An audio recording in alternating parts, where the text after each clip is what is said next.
Spring break, the 1 week a year when college students drink and party. This is now the second year that spring break has fallen during coronavirus, but things are a little different now. At this time last year, many people hadn't started taking the pandemic seriously yet.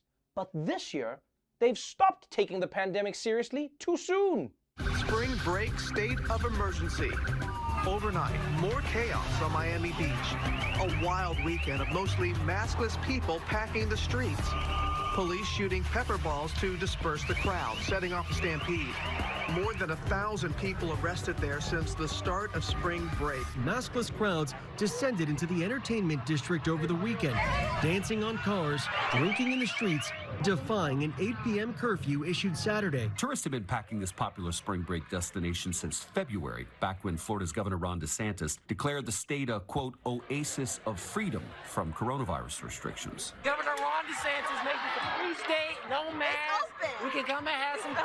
One guy dressed as the Joker climbed on top of a car with an American flag, tossed dollar bills, and declared COVID's over. COVID's over, man!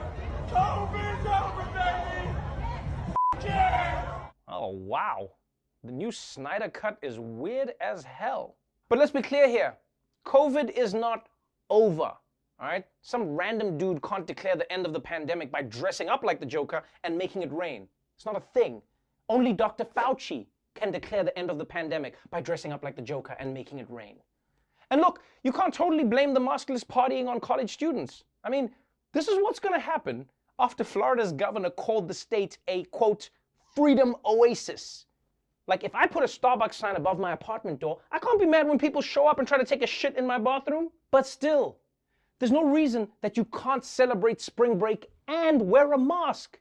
It can even be part of the fun. I mean, just think about how sexy a wet mask contest could be, I mean, we haven't seen mouths in a year. What's under there? And if we've learned anything from Miami, this is just a preview of how much everyone is going to let loose once the pandemic is truly over. People have been locked up for too long. Once it ends, everyone's going to be drinking and partying, hooking up with everyone. It's going to be so much that it's going to create the next worldwide virus. Yeah. Guys are going to be waking up in bed next to a bat like, uh-oh, I think I did it again. But let's move on to this week's big political news. President Raisin Biden. He's facing a lot of challenges in his first 100 days. The vaccine rollout, the crisis at the border, what happened to Ms. Frizzle. Whew. But over the weekend, he faced his biggest challenge yet, staying upright. A White House spokesperson has blamed wind gusts for President Biden stumbling 3 times as he attempted to climb the stairs onto Air Force One. This happened as the commander-in-chief was boarding the aircraft to fly to Georgia. The same White House spokesperson added that Mr. Biden is doing, quote, 100% fine and did not require medical attention. I'm sorry, guys. I honestly can't believe that this happened. The president got knocked over by wind? This is going to be the first president where the Secret Service needs to carry around paperweights. Hold on, sir. Hold on. We got you. We got you. Someone sneezed. For real, though, why couldn't they just say that he tripped?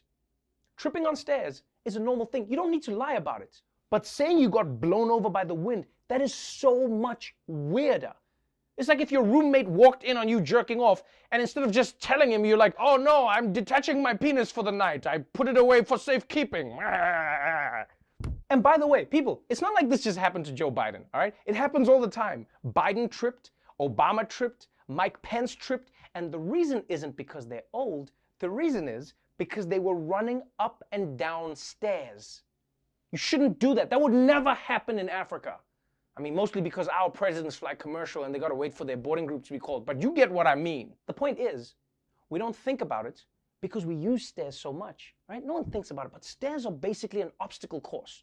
You take one wrong step and you're gonna eat shit. And that's one thing that my man Trump understood. You love him or hate him, but you gotta treat stairs with respect. He understood that. You walk up slowly. You hold the banister and you swear to God that if he lets you survive this, you'll never walk upstairs ever again.